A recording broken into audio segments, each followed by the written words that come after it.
Pickett thinks the players need to study more.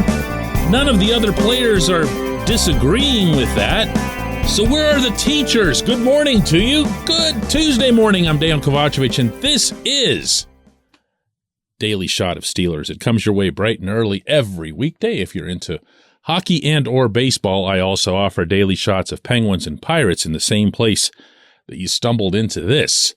The Steelers will have a practice today and a practice tomorrow, and then they will get their NFL-mandated 4 days off on the bye week. A lot of guys will leave town, will go home to their families. Some will go on vacations, like actual vacations, anything at all to chill and to get away from the daily, this.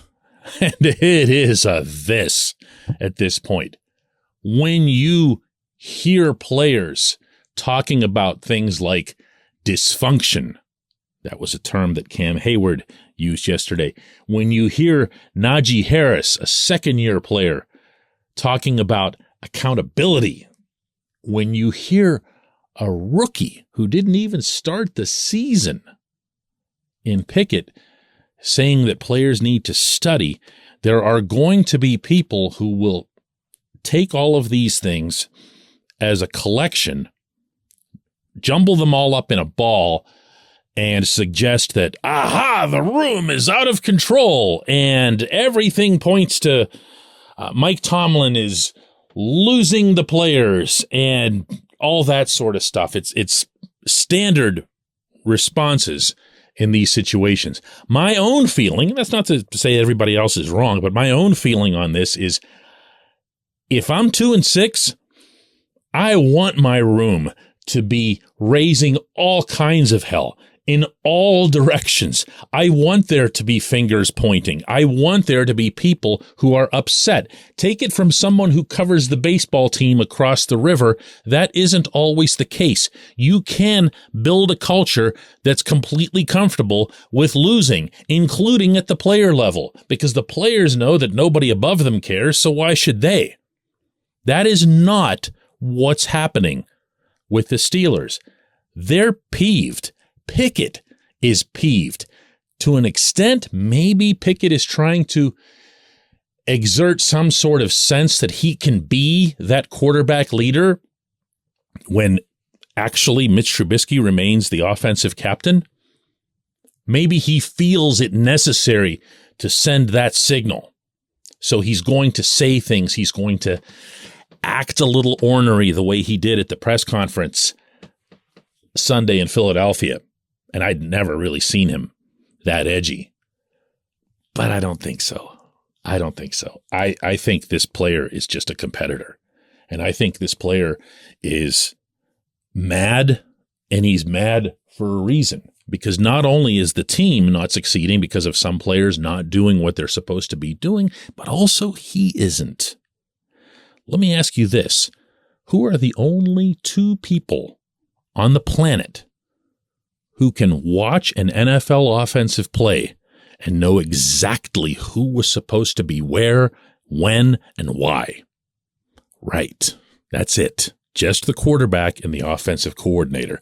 None of us trust the coordinator at this point, so it's really down to just the quarterback. Kenny knows what's going wrong, same way Mitch knew what was going wrong, and they need to speak up. What can you expect at Point Park University in downtown Pittsburgh? Respect, rigor, relevance. That's the Point Park Pledge. You'll be treated with respect while being challenged and supported academically to graduate with career-ready, relevant skills. Visit pointpark.edu to learn more. For anyone who missed it, this was what Kenny said on this subject Sunday in Philly.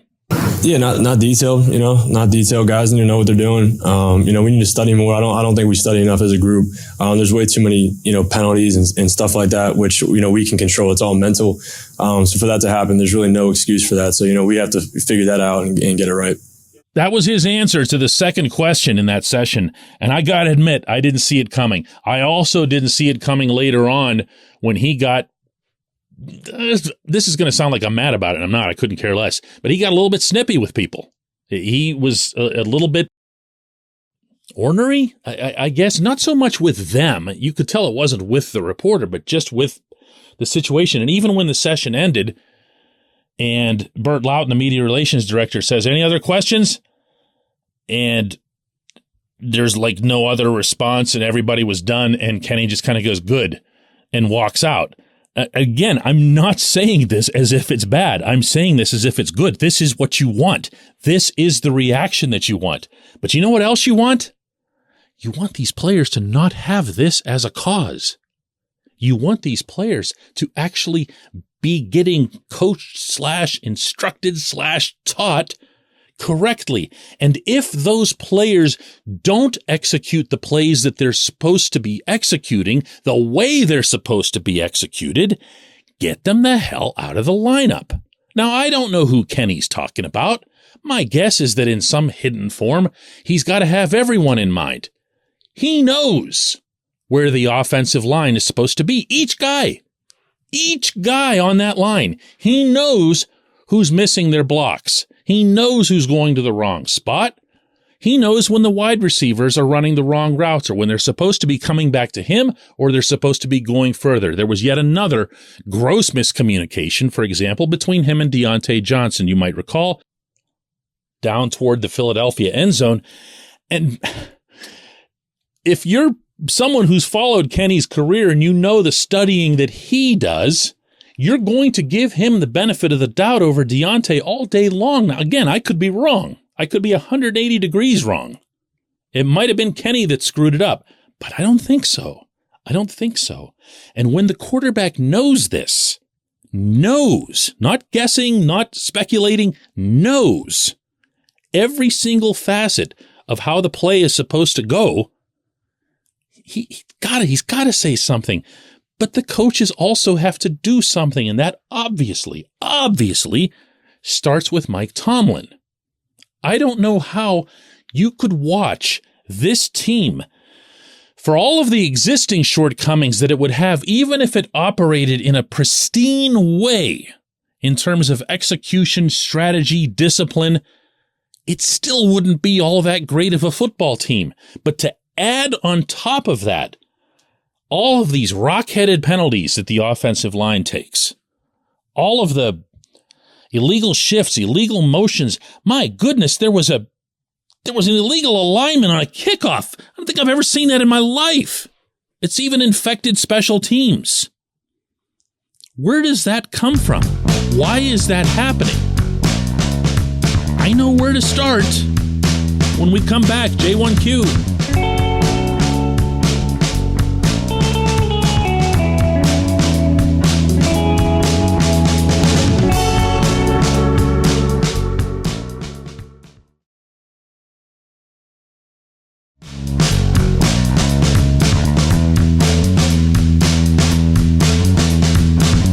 Of Daily Shot of Steelers is brought to you by our friends at Mike's Beer Bar. They're located directly across Federal Street from PNC Park. They are the one, the only, the premier destination in Pittsburgh for craft beer. More than 500 craft beers available, more than 350 of those local, and more than 80 of those on tap. Mike's can't be topped, not for beer, not for the awesome kitchen and menu that's available, and not for all the special events that are going on there. Check them out online at mikesbeerbar.com. Mike's Beer Bar, right across Federal Street from PNC Park. And today's J1Q comes from Dylan Goodson, who asks, what do you think would happen if Kenny pulled a Ben and just started calling his own plays among the offense in the huddle? Dylan, first off, it's not going to happen.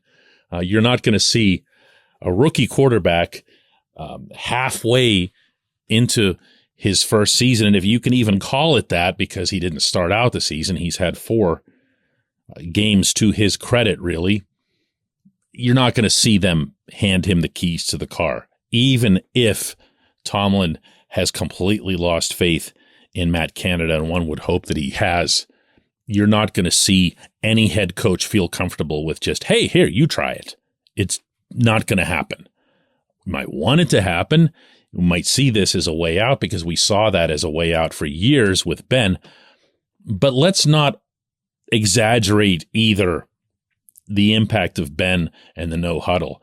You know why? Because Ben himself would do that, and he'd do it nonstop. After every game, he made sure, no matter what it was that any of us asked, he'd somehow bring up drawing plays in the sand. You heard all these terms if you follow the team closely.